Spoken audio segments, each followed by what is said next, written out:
berenang kemarin tuh kan.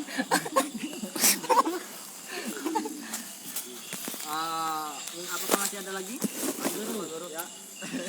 Saya merekomendasikan Leo buat guru. Karena dia hobi mancing buat guru. Jadi masuk terus gitu. Masuk terus ya. Nah, sepertinya cukup ya. Ini udah ada 3 calon ya. Nah, di sini untuk pemilihan itu yang pertama musyawarah, kemudian yang kedua lobby, dan yang ketiga kita masuk voting ya untuk pemilihan ketua kelasnya. Langsung aja voting, Pak Guru. Langsung voting. Opsinya langsung voting aja. Voting. Apakah disepakati anak-anak voting aja langsung? Voting terbuka, Pak Guru. Voting terbuka ya. Mantap. Baik, untuk Aldi. Mungkin yang mendukung Aldi silakan angkat tangan. Duh. Tiga. Pas. Empat ya. Lama. Visual 8. Untuk si Jackie yang mau angkat. Yang angkat udah boleh angkat lagi. Dia lagi cabut Pak Guru. Dia so sibuk Pak Guru. Untuk Deo Ada juga kan suaranya. habis ya. Berarti disepakati Aldi ya ketua kelasnya.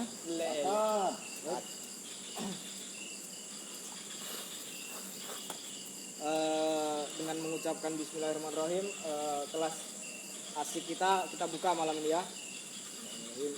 Mungkin untuk ketua kelas bisa pimpin doa dulu. Pimpin doa. Serius nih Pak Guru. Ya, pimpin doa. Disiapkan dulu anak-anaknya. Jadi baik kawan-kawan, sebelum kita ini serius nggak Pak Guru? Serius. Untuk mengawali belajar kita pada malam hari ini, ada baiknya kita berdoa sesuai ajaran dan agama kita masing-masing. Berdoa, mulai. Berdoa, selesai. Cukup ya.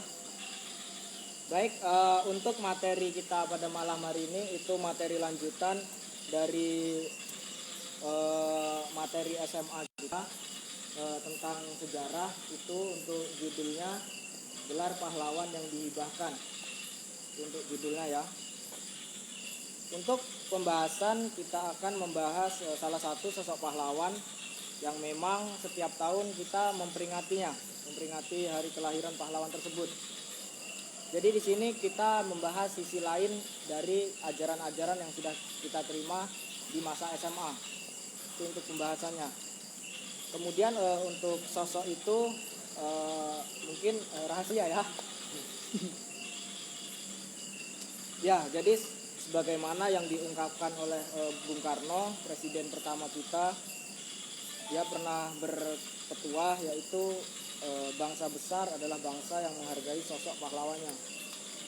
Sebenarnya dari kata ini saja kita sudah mulai berpikir ya, sebenarnya yang dimaksud Soekarno itu apa gitu. Apakah dia ingin dirinya yang ingin diingat, ataupun memang dia membuat kata ini secara majemuk untuk seluruh pahlawan gitu. Di situ kan kita masih timbul pertanyaan ya. Tetapi yang kita bahas bukan Soekarno, sosok Raden Ajeng Kartini yang akan kita bahas. Mengapa demikian? Karena nama Raden Ajeng Kartini itu sangat mencuat. Bahkan lebih dari 100 tahun nama Kartini ini selalu diperingati setiap tahunnya. Dari nama saja, nama Kartini itu sudah menuai kontroversi. R.A. Kartini itu kepanjangannya Raden Ajeng. Padahal Ajeng itu digunakan untuk perempuan Jawa yang belum menikah. Nah, karena Kartini ini sudah menikah, sebenarnya bukan Raden Ajeng, tetapi Raden Ayu. Raden Ayu Kartini untuk perempuan Jawa yang sudah menikah. Di sini Raden Ayu Kartini mempunyai moto "Aku mau". Aku mau. Kemudian untuk deskripsi Raden Ayu Kartini ini, dia diberi gelar pahlawan nasional itu ditetapkan oleh Presiden Soekarno melalui keputusan Presiden Republik Indonesia nomor 108 tahun 1964 pada tanggal 2 Mei.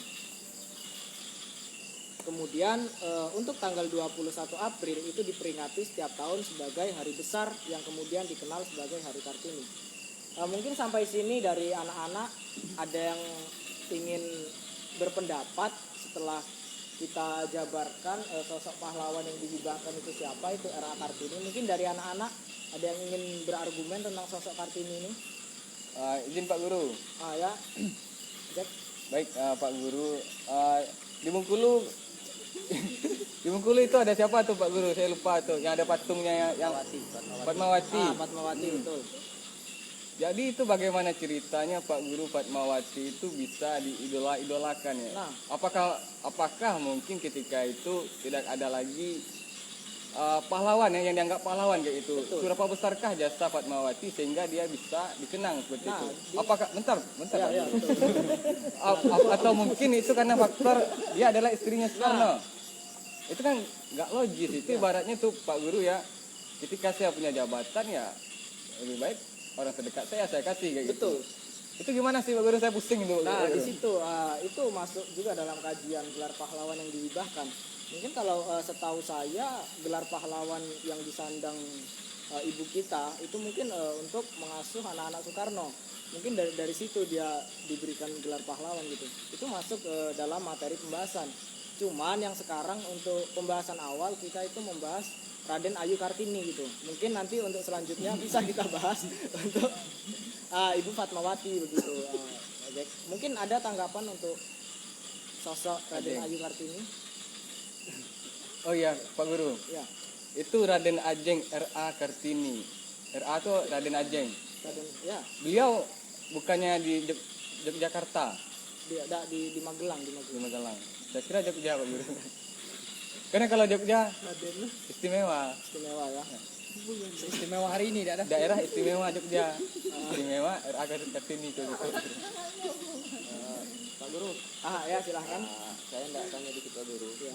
Jadi mungkin secara umum pengetahuan kita tentang Raden Ajeng Kartini ini tadi, apakah ada yang menjadi latar belakang ataupun sejarah dari Raden Ajeng ini, ataukah dia mengusahakan atau mengupayakan sesuatu sehingga dapat disebut pahlawan gitu? Ya. Jadi dari nama ya kita bahas ya, Raden Ajeng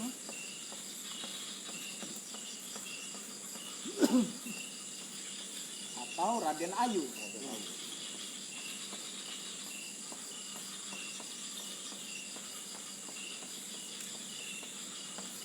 Nah, di sini sebenarnya penempatan nama R.A. Kartini itu saja sudah tidak sinkron ya dengan kebudayaan dan adat Jawa ya. Ya, jadi untuk Raden Ajeng ini itu tadi yang saya sampaikan tadi, untuk wanita yang belum menikah, dan untuk Raden Ayu itu untuk wanita Jawa yang sudah menikah. Nah, di sini masuk di butir gugatan kita, yaitu Raden Ayu Kartini atau R.A. Kartini selalu menuliskan keresahan dia tentang perempuan Jawa yang dipingit dan dinikahkan gitu. Dan di situ masih ibaratnya masih sah untuk berpoligami. Nah, di situ dia selalu mengutarakan keresahan dia dalam buku yang ditulisnya, tetapi dia tidak konsisten dengan keresahan yang dia luapkan, dan nyatanya dia menikah di umur 23 tahun dan dia menikah itu menjadi istri ketiga dari seorang bupati asal Jawa juga. Nah, di situ salah satu faktor bahwa R.A. Kartini itu tidak konsisten dengan tulisan-tulisannya gitu. Mungkin ada lagi yang mau disampaikan? Izin Pak Guru. Ya, silakan. Jadi nyambung apa yang disampaikan Uda Jack tadi Pak Guru. Ya. Ini ada ada kesinambungan antara Ibu Fatmawati sama si Raden Ayu Kartini. Betul. Saya menangkap yang pertama, Raden Ayu ini dia berjuang di mana dia memikirkan perempuan yang akan sesudah dia. Nah, sedangkan garis hubungannya sama Ibu Fatmawati, jelas kenapa Ibu Fatmawati memisahkan diri dari Soekarno, dia memilih tidak untuk dipoligami. Jadi hubungannya sama Kartini sama Fatmawati, Fatmawati konsisten akan apa pendirian dia, sedangkan Ibu Fatmawati cuman membuka bahwasanya ini loh perjuangan aku. Nah, mungkin dari situlah apa namanya tuh banyak sosok perempuan yang mengidolakan atau terutama yang apa ibu-ibu sekarang lah kira-kira. Membaca tulisan Kartini ya. Iya, mungkin seperti itu Pak Guru. Ya, itu pendapat yang sangat baik ya.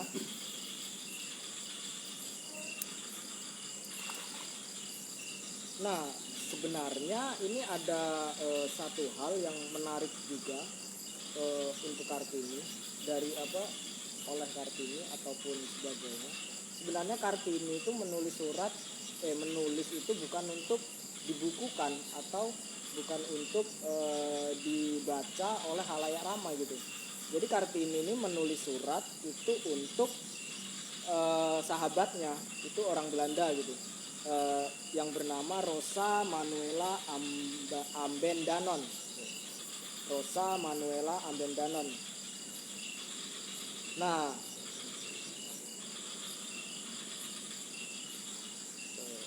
bentar.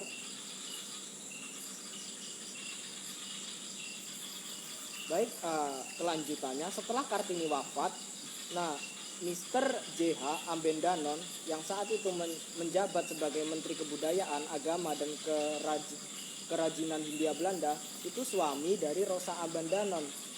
Itu surat yang dikirim oleh Kartini kepada Rosa, dan ternyata suaminya Rosa saat itu sedang menjabat sebagai menteri di Hindia Belanda. Nah, dari situlah surat-surat Kartini dikumpulkan oleh suami Rosa itu tadi dan dibukukan pada tahun 1912 dengan judul Dor Duis Ternis Tot Lit, atau dalam bahasa Melayu itu disebut Habis Gelap Terbitlah Terang. Jadi buku itu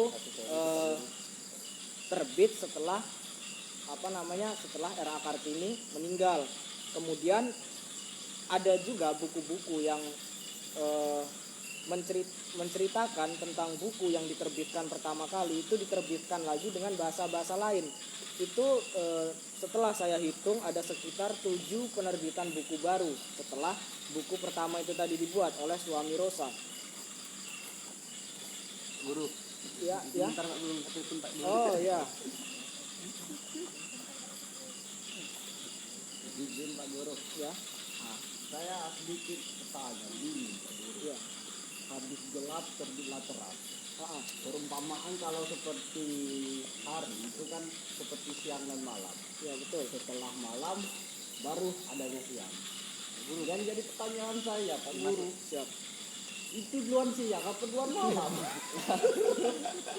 Serius Pak Guru, dia tahu Pak Guru. Duluan siang apa Mungkin malam? dari kawan-kawannya ada yang mau menjawab pertanyaannya Enggak tadi? Pak Guru, itu kawan saya suka ngayat tuh. Tapi benar Pak Guru, serius Pak Guru. Ya. Pak Guru, Iya, itu benar Pak Guru. saya mungkin mencoba memberikan pendapat saya. Ya. Silakan.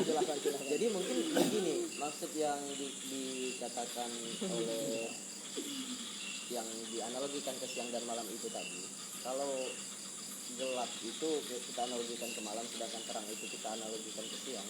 Jadi menurut saya di sini sebetulnya ada makna denotatif dari kata tersebut yang menurut saya itu habis gelap di makna yang lain itu mungkin adalah dalam bentuk keresahannya itu tadi. Ya. Jadi bisa kita katakan sebuah atau sesuatu yang kurang baik lah. Kalau jelek nanti bakal gimana juga bahasanya kan. Jadi kurang baik. Nah, kemudian hijrah atau perpindahan transisilah ke sesuatu yang sedikit lebih baik mungkin, atau sesuatu yang baik. Jadi mungkin menurut saya Pak Guru itu demikianlah pendapat saya mengenai hal ini. Jadi mungkin gimana itu Pak Guru? Itu sebenarnya kalau untuk kata itu habis gelap terbitlah terang itu diambil dari Al-Quran ya. Itu ada di surat Al-Baqarah ayat 257. Di situ berbunyi minaz zulumati ilan nur, yang berarti dari gelap kepada cahaya. Nah, dari kata itu R.A. Kartini termotivasi untuk membuat judul itu. anak-anak. Nah, kemudian yang kita pertanyakan itu sosok Kartini itu apakah benar dia itu menuliskan surat-suratnya itu otentik dengan yang bukukan sekarang gitu.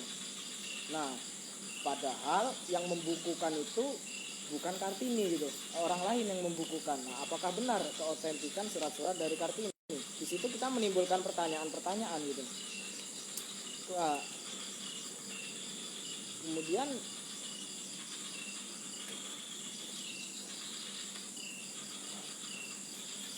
izin Pak Guru ya. Ya seperti yang Pak Guru ulas tadi ya, Ya. otentiknya tadi Pak Guru, apa yang melandasi kita percaya itu bahwa karya Nah. dia kayak gitu. di situ. Nah, padahal waktu Mr. J.H. Abendanon itu sedang menjabat sebagai Menteri Keagamaan dan Kerajinan Hindia Belanda. Nah, kecurigaan ini timbul gitu kan, karena memang buku Kartini itu terbit pada saat pemerintah kolonial Belanda menjalankan politik etis atau politik balas budi di Hindia Belanda. Dan Mr. J.H. Abendanon tentu termasuk orang yang berkepentingan dalam mendukung politik etis tersebut gitu. Kemudian sampai saat ini sebagian besar naskah-naskah asli surat-surat Kartini itu tidak diketahui keberadaannya. Kemudian menurut almarhum Sulastin Sutrisno, jejak keturunan J.H. Abendanon pun sulit untuk dilacak pemerintah Belanda. Jadi selama ini kita hanya disuguhi banyak buku, tulisan ataupun terjemahan dari narasumber yang itu kurang jelas gitu. Nah, di sini mungkin dari anak-anak ada yang sudah membaca buku tersebut atau mempunyai pandangan dari nilai-nilai yang terkandung dari buku tersebut, atau mempunyai pandangan lain tentang perihal keotentikan buku dari Kartini ini.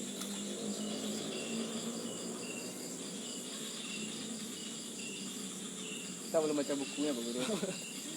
Tapi Pak Guru itu masih ada satu lagi Pak Guru. Ya. Kita sering menyanyikan, menyuarakan beliau sehingga nama beliau tetap bertahan. Ya, Itu ya bagaimana bisa tuh?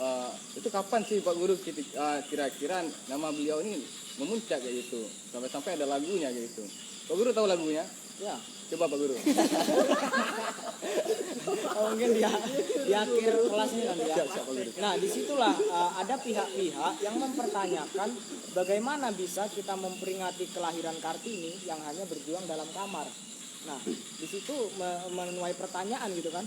Memang peran Kartini itu masih patut didebatkan dengan alasan masih banyak pejuang-pejuang perempuan lainnya yang perlu diperingati hari lahirnya gitu.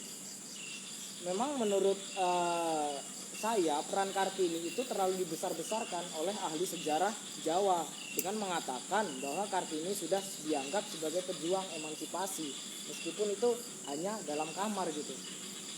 Contohnya masih banyak pejuang-pejuang wanita yang namanya kurang gemilang ketimbang Kartini. Itu ada Cut Nyak-Din, ada Cukai. Nah, itu sempat booming ya itu ya. Sempat booming, cuman nggak bertahan lama itu ya. Ada Cut Nyak-Din, kemudian Cut Mutea, ada siapa tuh yang dari apa namanya Jawa Barat tuh? Kidul ya kan. Dewi Sartika itu suka menulis juga, bahkan dia ikut memegang senjata juga, dan Kartini itu tidak ada sama sekali memegang senjata. Hanya dalam kamar. Hanya dalam kamar menulis surat, dan itu diperingati sampai 100 tahun lebih gitu. Itu kan dipertanyakan keotentikan pahlawannya begitu. Sebenarnya di bagian mana yang disebut pahlawan gitu? Bentar Pak Guru, izin Pak Guru. Bang Kak. Itu kawan aku tuh telat tuh Pak Guru, dia cabut tadi Pak Guru. Hukum. Pak Guru suruh berdiri lah Pak Guru. Ini gimana? Ini satu Pak Guru. Pak Guru hukum itu Pak Guru. Ini kawan-kawannya udah kenal belum ini? Belum Pak Guru. Perkenalan dulu. Ngayat guru. Ini pindahan. Ini pindahan ini. Pindahan, Pak Guru. Dari sekolah mana tuh? Oh ya Koko. Pesantren. Sekolah langit biru. Sekolah langit biru ya. Udah kenal belum? Kawan-kawan yang lain? Belum ya, perkenalan dulu ya. Nah, silakan tegak dulu perkenalan. Mantan presma Pak Guru. Seru banget. Mantan presma. Bismillahirrahmanirrahim. Assalamualaikum warahmatullahi wabarakatuh. Waalaikumsalam warahmatullahi wabarakatuh. Perkenalkan, nama saya Rizky Pratama Putra dari Sekolah Langit Biru, baru pindah hari ini. Langit biru ya. Iya. Ya silakan masuk. Semoga nyaman ya dengan kawan-kawannya ya. Nah itu tadi mungkin dari ya Ingin bertanya Pak Guru. ya silakan. Tahu kita dia hanya mengirim surat tadi ya. Ya mengirim surat Mengirim surat untuk nyonya itu lebaran tadi ya Rosa. itu yang diketahui kan Pak Guru. Ya betul. Ada nggak surat yang nggak diketahui yang ibarat kata surat lain selain surat untuk nyonya tadi? Atau surat untuk pemikiran-pemikiran untuk negara ataupun surat-surat untuk pemikiran-pemikiran hal-hal yang lain bisa memajukan, bisa dia dapat gelar pahlawan gitu. Baik. Mungkin dari kawan-kawan dulu ada yang ingin menanggapi anak-anak. Izin guru, Ya. saya pernah dapat surat. Panggilan. Kan Pak Guru. Kawan saya ini nggak ada Pak Guru. Jangan percaya Pak Guru. Itu dikasih ke orang tua nggak waktu itu? Tidak apa guru, itu pribadi Pak Guru. Ya. Nah, mungkin langsung saja ya. Nah, itu ada untuk surat-surat yang lain itu ke kawan juga, kawannya Kartini yang di Belanda. Itu kepada Ibu Cote namanya. Kemudian ya Ibu Cote, kemudian ada Estelle juga ada kepada Stella Z Hendeler. Nah itu kebanyakan. Bentar Pak Guru. Ya. Itu anak STM datang Pak Guru. Ya. Nah, silakan masuk. Ah, waalaikumsalam. Kenapa kamu telat? Kenapa kamu telat? Oh, Pak Guru, itu tidak cium tangan Pak Guru. Nah, ini kawan-kawan yang lain udah kenal belum? Belum ya. Nah, silakan perkenalan dulu. Ya, perkenalan. Yang perkenalkan apa Pak? Nama, kemudian nama orang tua, Kelamin mungkin Pak Guru. kemudian nomor handphone. Nah, itu aja. Nama pacar nggak perlu Pak? Tidak perlu, itu Jenis terlalu kelamin menyinggung. jenis kelamin mungkin bisa digambar. Jenis kelamin bisa digambar ya. Ah, silakan perkenalan nih. Perkenalkan kawan-kawan semua. Nama saya Doni Artigansa. Saya jenis kelamin laki-laki. Rambut saja yang panjang. Jadi saya jurusan akuntansi. Terima kasih. Akhirnya STM. Gimana? Boleh disilakan duduk ini ya. Boleh Pak Guru. Boleh ya. Nah, semoga akur ya. Gimana tuh Pak? Di mana? Anak STM, sini dulu. Kita lawan mereka.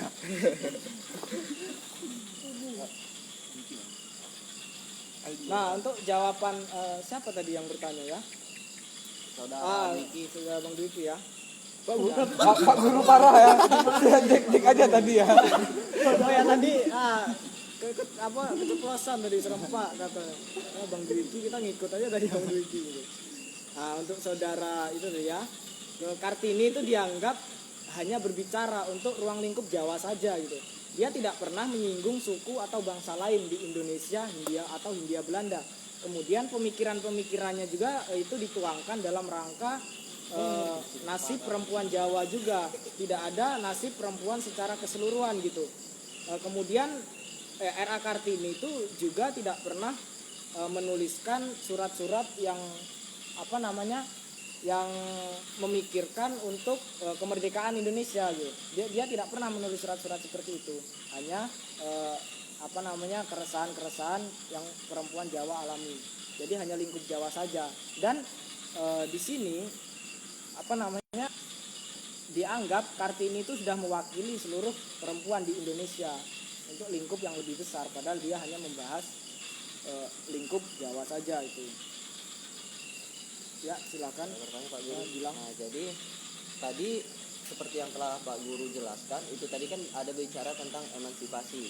Betul. Nah, jadi di sepengetahuan kita, adakah Pak Guru yang melatar belakangi mengapa Raden Ajeng atau Raden Ayu ini dikatakan sebagai tokoh emansipasi itu tadi? Nah, sebab begini Pak Guru, nanti hal ini bakal berlanjut ke teori feminisme nanti. iya betul. Jadi bagaimana Pak Guru? Nah, disitulah karena mungkin kebetulan itu ajang kebetulan Kartini itu mengirimkan surat kepada istri seorang menteri waktu, dan pada saat itu sedang berjalannya teori timbal balik gitu kan, timbal balik. Nah disitulah menurut saya itu kesempatan untuk dia untuk melambungkan nama Kartini itu, dan sampai sekarang itu namanya selalu dilebih-lebihkan gitu di situ, karena itu kebetulan itu tadi, kebetulan. Bisa jadi Pak Guru ya. Ya bisa jadi. Nah mungkin dari anak-anak yang lain ada yang ingin membahas kontroversi tentang nama era. Bukan kepahlawannya Pak Guru. Saya tertarik ke istilah feminisme Pak Guru. Feminisme. Jadi apakah Doni ini termasuk pahlawan begitu? Karena dia sosok yang memperjuangkan feminisme. Begitu Pak Guru. Ya. Mungkin dari Doni dulu sendiri coba. Bentar Pak Guru. Saya nggak setuju kawan STM saya di gitu. Itu langsung. Di situ ada Ali Pak Guru, rambutnya juga kayak cewek Pak Guru. Nah itu langsung klarifikasi aja coba Doni untuk membahas yang disampaikan tadi. Kalau dari saya Pak Guru, Ya. mohon maaf sebelumnya Pak Guru. Kita jangan dulu bicara feminismenya dulu Pak Guru. Karena apa Pak Guru?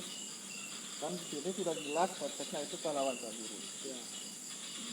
Dan mungkin dalam konsep feminismenya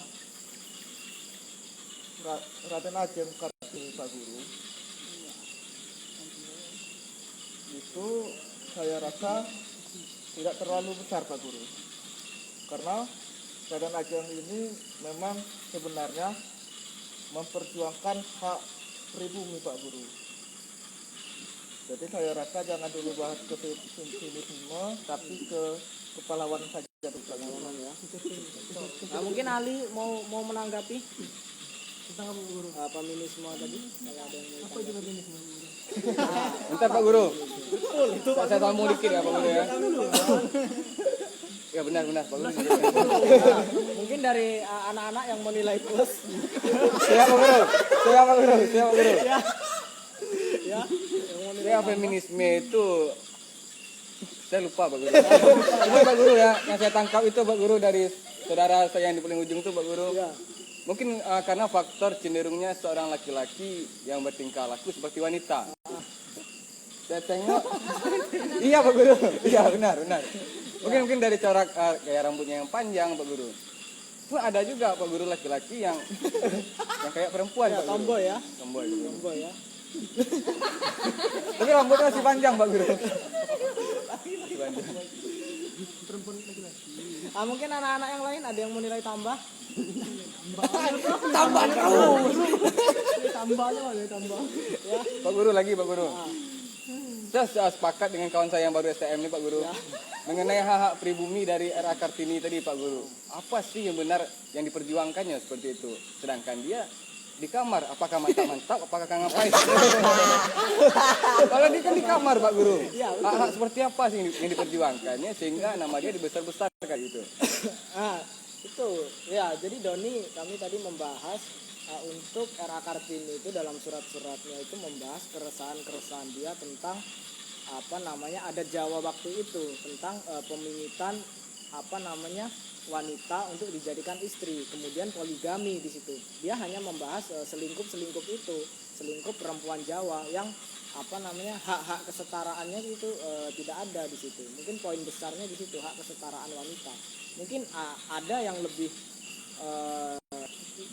lagi yang ingin Doni sampaikan, karena kita telah membuka-buka ini tadi, dan ternyata Cut Nyak-din kemudian Dewi Sartika itu sebenarnya perannya lebih besar untuk Indonesia, tetapi kenapa kok Kartini yang lebih gemilang namanya? Nah mungkin dari anak-anak yang ingin menanggapi. Izin Guru. Ya silakan Ali. Ini Pak Guru. Ya. Nah, saya pernah baca nih tentang Kartini. Ya betul. Bukannya Kartini itu memperjuangkan contohnya tentang pendidikan, hak wanita sebagai mau setara dengan laki-laki. Dan juga mungkin menurut saya yang membuat dia naik namanya itu karena tingkat sosialnya dia Pak Guru. Dia bisa bergaul dengan orang-orang yang berpengaruh pada saat itu. Sehingga itu bisa membuat namanya melambung tinggi. Nah itu menarik itu. Bagus. Nah, itu dapat nilai plus ya Ali ya. Yang tadi Pak Guru. Pak Guru saya bantu Pak Guru ya. Itu lebih faktornya lebih ke lingkungan berarti Pak Guru. Ah jadi yang dari Jackie gimana? Lingkungan tadi, faktor lingkungan tadi mempengaruhi nama dia besar tadi Pak Guru. Jadi Jackie mau nilai plus nih. Iyalah.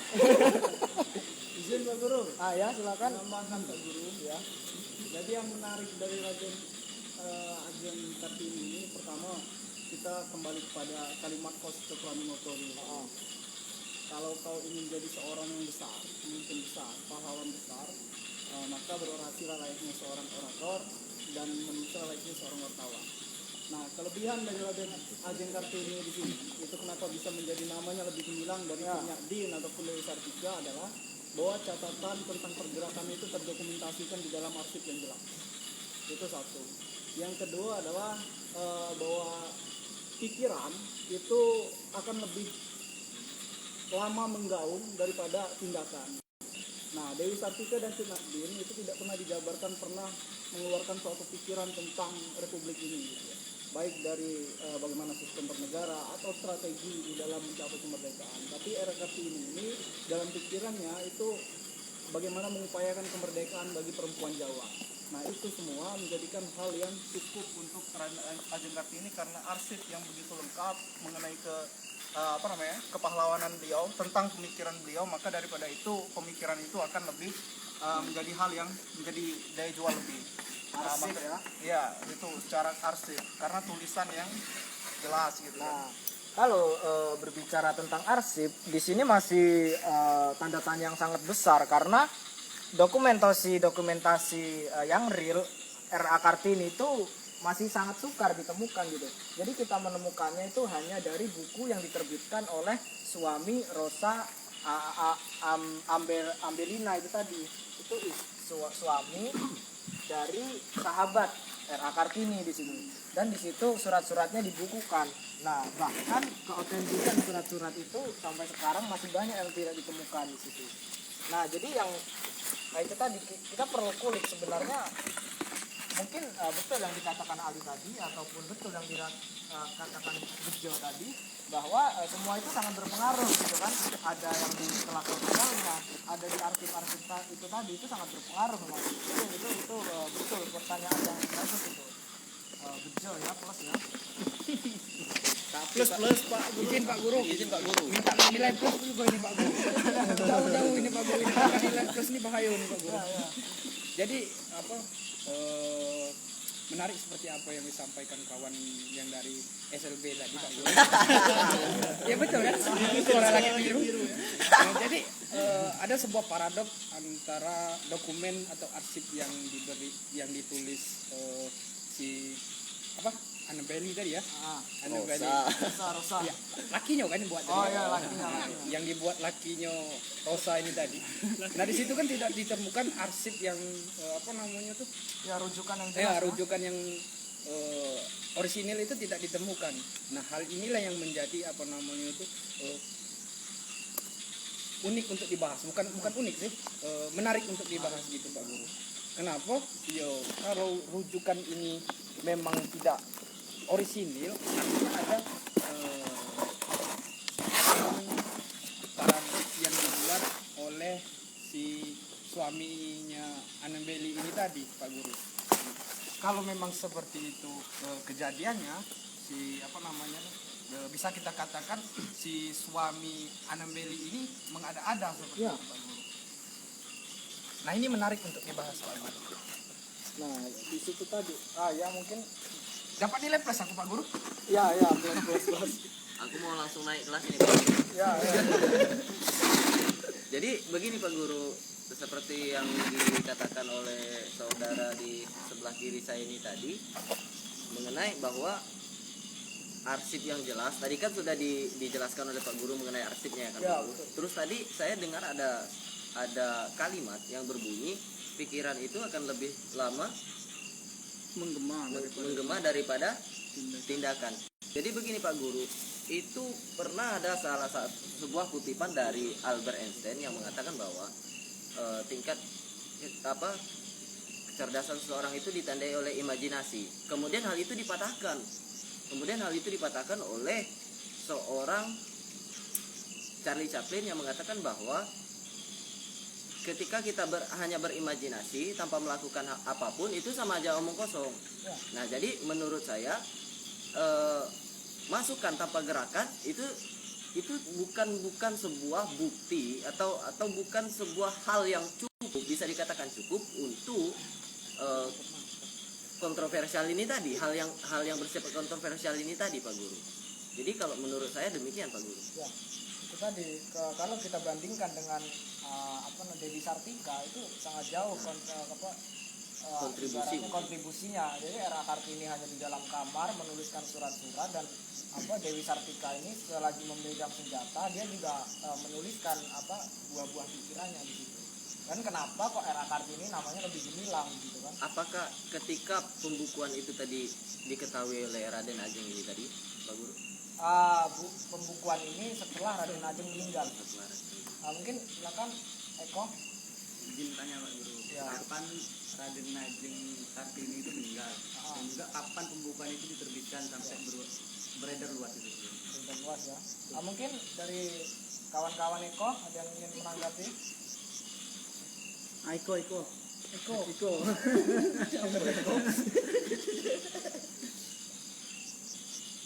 Doni? Izin ke toilet. Ke toilet ya. Jangan lupa disiram ya. Nah, mungkin kalau tidak ada yang menjawab, saya coba untuk menjawab. Sebenarnya kematian R.A. Kartini juga masih kontroversial gitu. R.A. Kartini wafat di umur 25 tahun, 4 hari berselang beberapa hari setelah dia melahirkan di situ. Di situ masih banyak dugaan-dugaan bahwa R.A. Kartini itu memang dibunuh atau kematiannya itu rekayasa. Itu masih banyak dugaan. Ada juga sumber yang mengatakan bahwa dia pada proses persalinannya ini dia ditolong oleh satu dokter itu dari Belanda, dan setelah itu dia masih sehat waktu setelah dia melahirkan. Dan setelah itu untuk untuk merayakan itu mereka minum anggur berdua gitu dengan dokternya, dan setelah itu dan dikabarkan Kartini meninggal gitu. Jadi masih sangat kontroversial untuk kematian Kartini. Izin Pak Guru. Ya, Ini Pak Guru, baru Pak Guru. ya silakan. Terbit tadi Pak Guru. Terbit bagaimana? Oh, penerbitan buku ya. Baik. Mungkin Jack mau menjawab pertanyaan dari Eko? Saya juga ingin bertanya Pak Guru. Ya. Jadi Pak Guru, tadi dia meninggal menjelang setelah melahirkan kan? Ya, betul. Itu apakah anaknya itu gimana Pak Guru? Apakah beliau masih ada atau gimana tuh? Ya, anaknya ya. Nah, sebentar kita menjawab untuk penerbitan buku ya. Jadi untuk penerbitan buku ini itu ditulis pada tahun 1911, tercetak sebanyak 5 kali. Kemudian terdapat juga tambahan surat Kartini pada cetakan terakhirnya gitu. Jadi cetakan 1 sampai 4 itu mencetak sama, kemudian yang cetakan kelima itu bertambah lagi surat-suratnya. Kemudian pada tahun 1922 buku ini diterjemahkan dalam bahasa Melayu oleh 4 saudara dengan judul Habis Gelap Terbitlah Terang. Kemudian pada tahun 1938 Admin Pane menerbitkan buku terjemahan juga Habis Gelap Terbitlah Terang dengan format yang berbeda dengan buku-buku terjemahan Dor Duisten Tot Lit. Itu buku dari pertama yang diterbitkan tadi 1911. Kemudian ada juga pada tahun 1979 Sulastin Sutrisno itu meluncurkan sebuah buku terjemahan versi lengkap dari Dor Duisternis Totlit tahun 1911. Buku ini terbit dengan judul Surat-Surat Kartini, Renungan tentang dan untuk bangsanya. Kemudian pada tahun 1987 Pramudia Anantatur juga meluncurkan buku yang lebih memusatkan pada pemikiran Kartini saja yang berjudul Panggil Aku Kartini Saja. Kemudian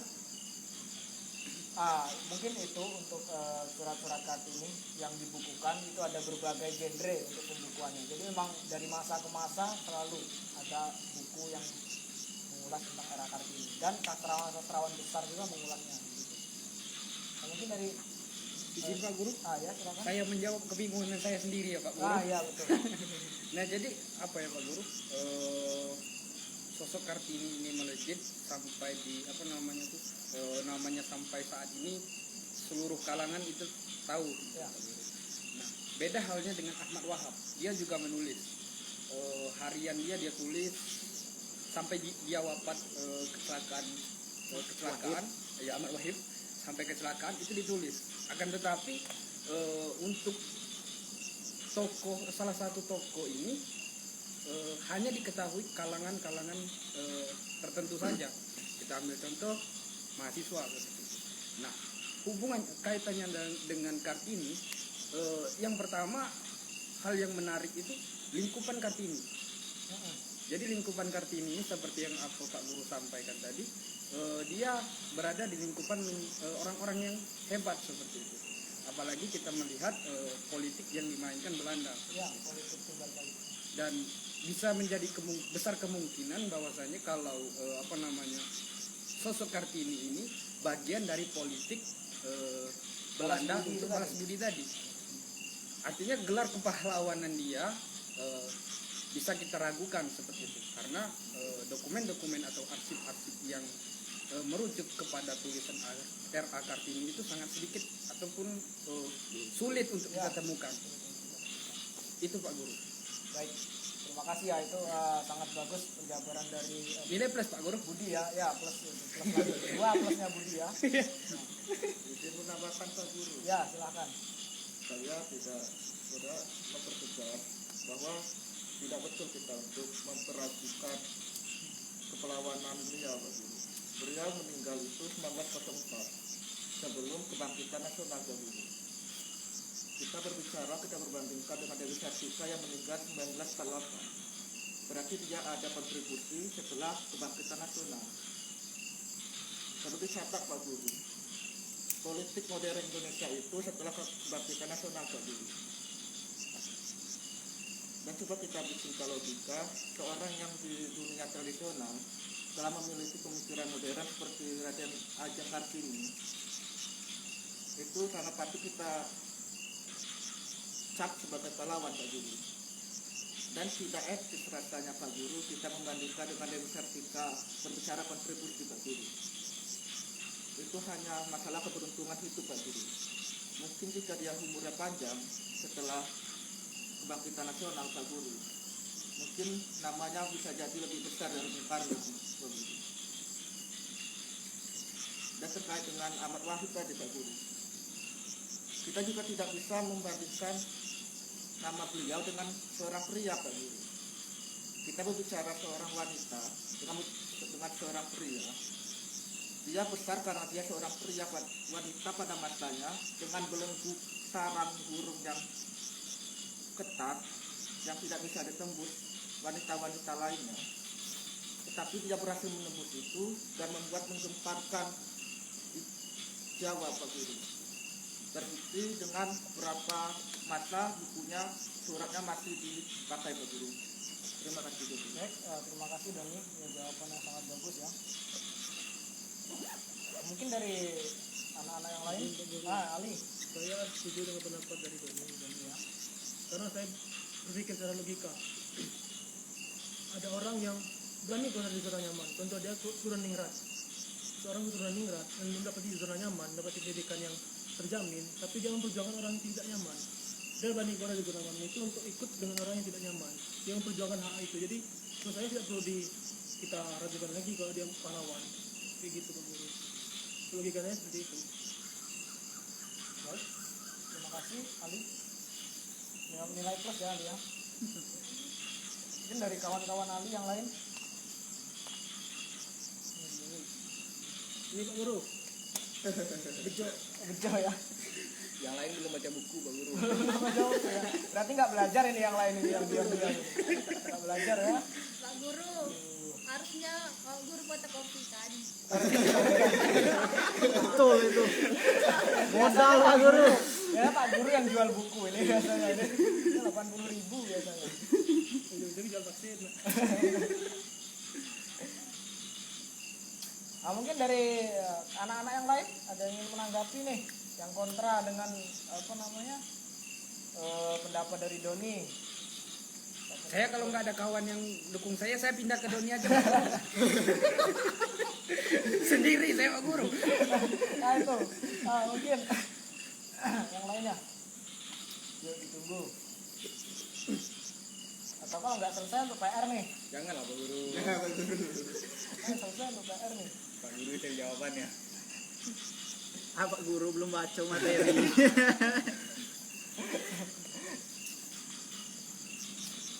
Ya itu tadi jawaban-jawaban yang sangat bagus ya, ada yang pro, ada yang kontra begitu. Cuman Izin Pak Guru. ya Ada ungkapan yang ingin saya nyatakan di kelas asik kita malam ini, karena bicara tentang kepahlawanan kan Pak Guru. Tapi terlepas mengenai pro dan kontra mengenai gelar kepahlawanan yang diberikan oleh negara kepada Raden Ajeng Kartini, ada pesan yang mesti saya sampaikan soal bahwa kita sekarang juga mesti tidak terjebak kepada romantisme sejarah. Karena dalam keadaan yang sekarang mesti kita lihat bahwa banyak pahlawan-pahlawan yang saat ini itu justru tidak sama sekali diperhatikan. Misal di dalam keadaan negara yang sekarang itu ada banyak pahlawan-pahlawan yang memberikan kontribusi banyak bagi negara tapi tidak mendapatkan perhatian. Nah, maka perlu untuk dilakukan reorientasi mengenai makna kepahlawanan itu sendiri Pak Guru. Jadi saya pikir mesti juga kita selaku kaum intelektual kan, para akademisi, sivitas akademika yang mendapatkan keberuntungan mengenyam prosesi pendidikan formal di negeri ini untuk kembali memberikan orientasi kepahlawanan yang baru kepada orang-orang yang benar-benar layak untuk mendapatkan. Misal bagaimana para petani itu adalah orang yang berkontribusi banyak dalam memikirkan pangan di negara ini. Tapi mereka itu hanya selalu memikirkan gitu kan. Dan diri mereka itu terus dieksploitasi. Penderitaan, kemiskinan mereka itu hanya dieksploitasi untuk kepentingan-kepentingan pribadi. Jadi mesti misalnya petani, nelayan, kawan-kawan pembersih atau pemulung, nah itu mesti dibina, dan kita harus melakukan orientasi kata pahlawan itu harus disematkan kepada mereka yang saat ini benar-benar berkontribusi banyak dalam menjaga stabilitas pangan, misalnya stabilitas kebutuhan yang lain gitu kan. Jadi itu Pak Guru, maksud saya mesti kita juga memikirkan bagaimana melakukan reorientasi makna terhadap kata pahlawan itu untuk diberikan pada orang yang lebih pas untuk diberikan di masa yang sekarang. Itu Pak Guru. Jadi tidak terjebak dengan romantisme sejarah mengenai kepahlawanan. Itu Pak Guru. Terima kasih Pak Guru. mungkin sebelum ditutup mungkin dari anak-anak yang lain ada yang menyampaikan. Saya sepakat dengan dari SLB tadi Pak Guru.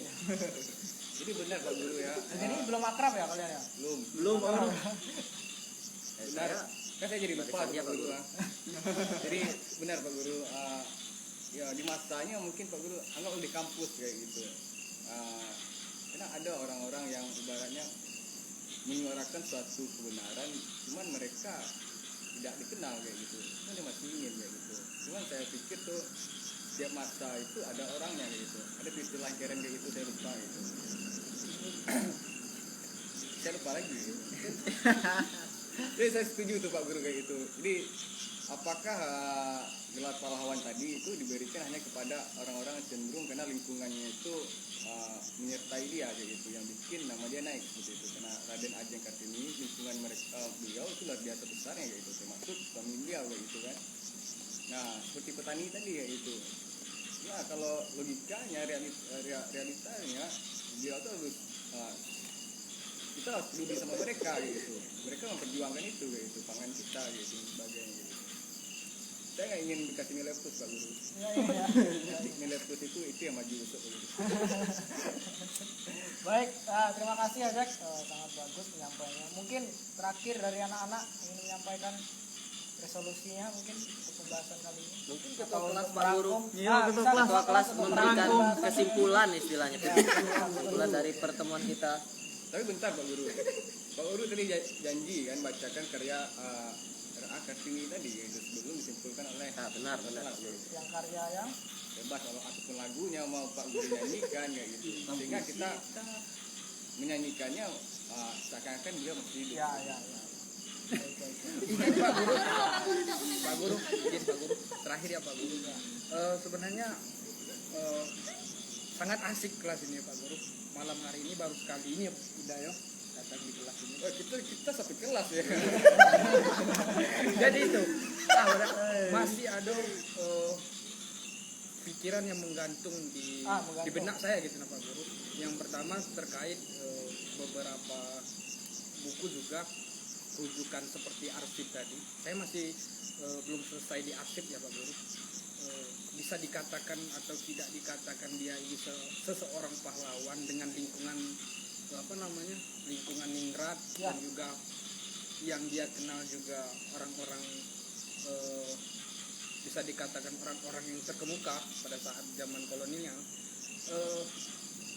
Kita bukan terjebak di romantisme sejarah seperti itu, tapi tetapi kita akan mencari kebenaran fakta itu sendiri mengenai R.A. Kartini seperti itu Pak Guru. baik, terima kasih ketua kelas.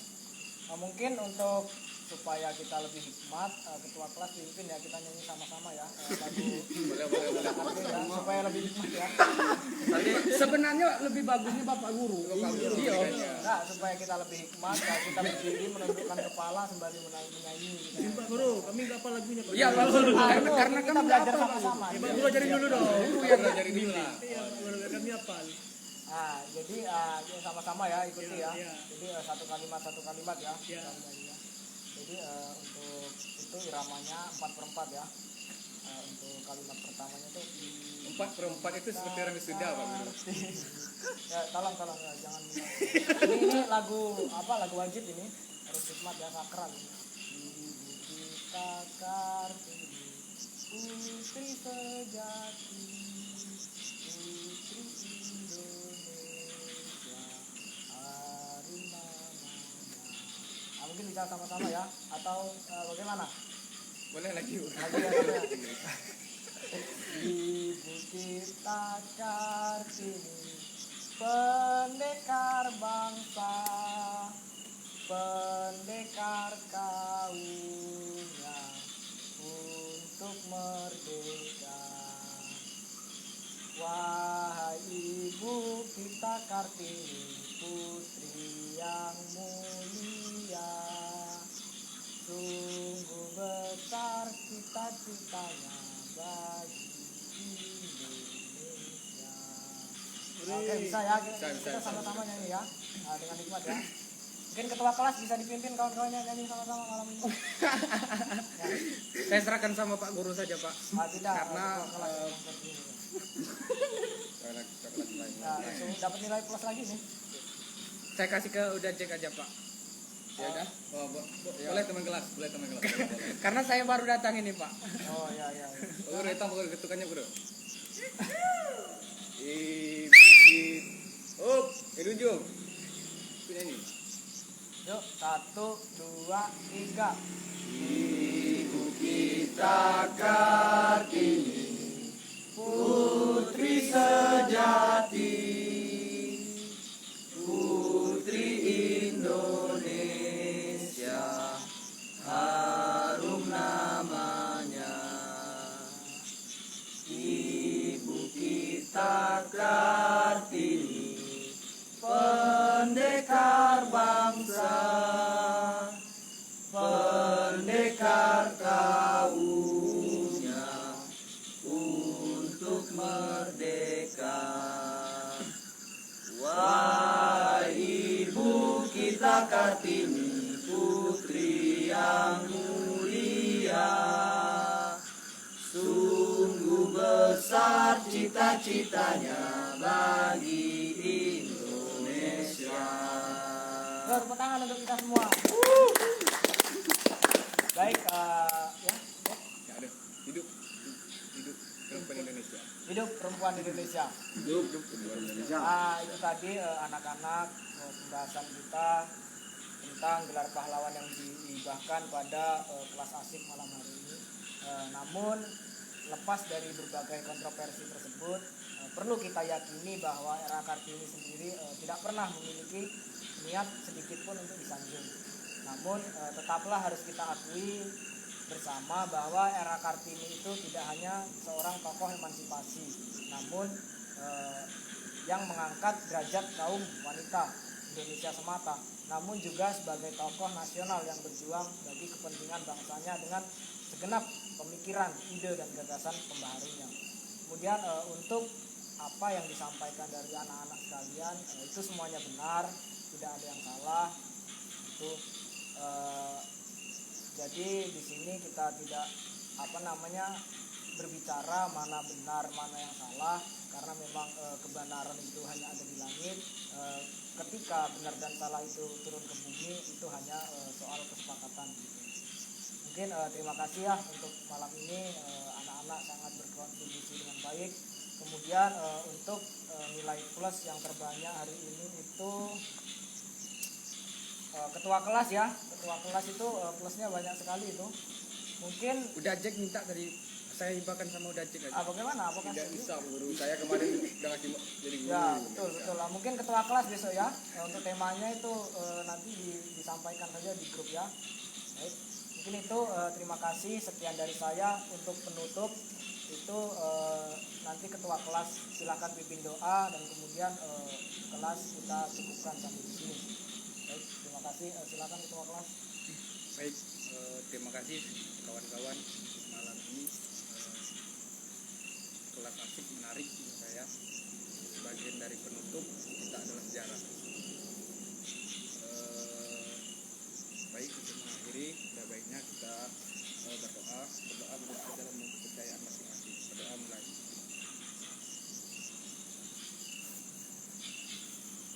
Doa selesai. Baik, itu tadi ya.